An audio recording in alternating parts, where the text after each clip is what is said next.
Tyler, it's time to fill in the blank. We saw a lot go down today. Aqib Talib call out Harry Douglas and Pac-Man Jones go in on Terrell Pryor. No love shown today. So guys, fill in this blank for me. The best sports feud is blank.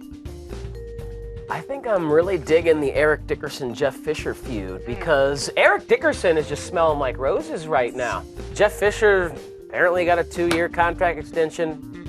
And you saw what the Rams put out there with Jeff Fisher leading the way as their product today. Absolutely got embarrassed at home by the Atlanta Falcons. Apathy is already setting in for the LA fan base, and they're not even one season into the marriage with Jeff Fisher. That's an and LA this new fan base for you.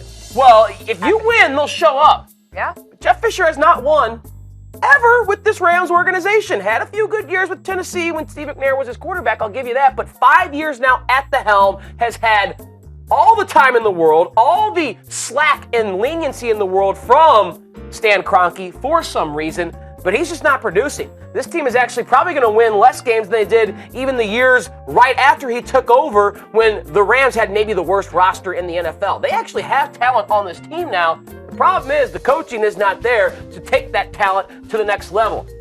Eric Dickerson, he's beefing the way that Adam Pac-Man Jones was beefing with Terrell Pryor.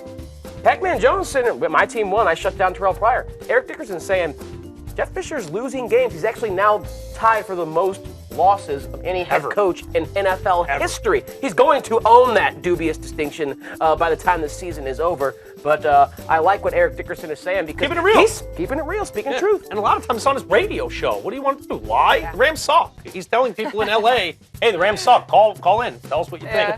I'm going to go with MJ and Zeke. How about Michael Jordan and Isaiah Thomas? Yeah. I realized this beef was still so real that at this year's game between North Carolina when they visited Assembly Hall to play the Indiana Hoosiers and Isaiah Thomas was in attendance, he went and sought out the crying Jordan, big head in the crowd and held it up and was getting such a Zeke smile from holding the crying Jordan.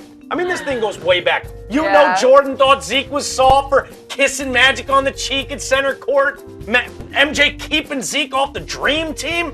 I mean, to think that Christian Laettner was on the dream team and Isaiah Thomas was not. We know Isaiah was one of the best basketball players in America and the world in 1992, but MJ didn't want him as part of that dream team, didn't want him as part of that brotherhood and fraternity of that team. So he said, no, you're off. And what MJ said, what MJ still says, it goes. And these two guys just don't like each other.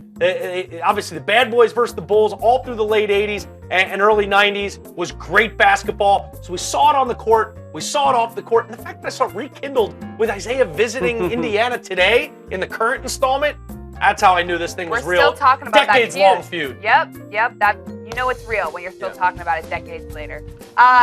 This one comes from Vin. Thank you, viewers, for sending these in. McGregor versus Mayweather.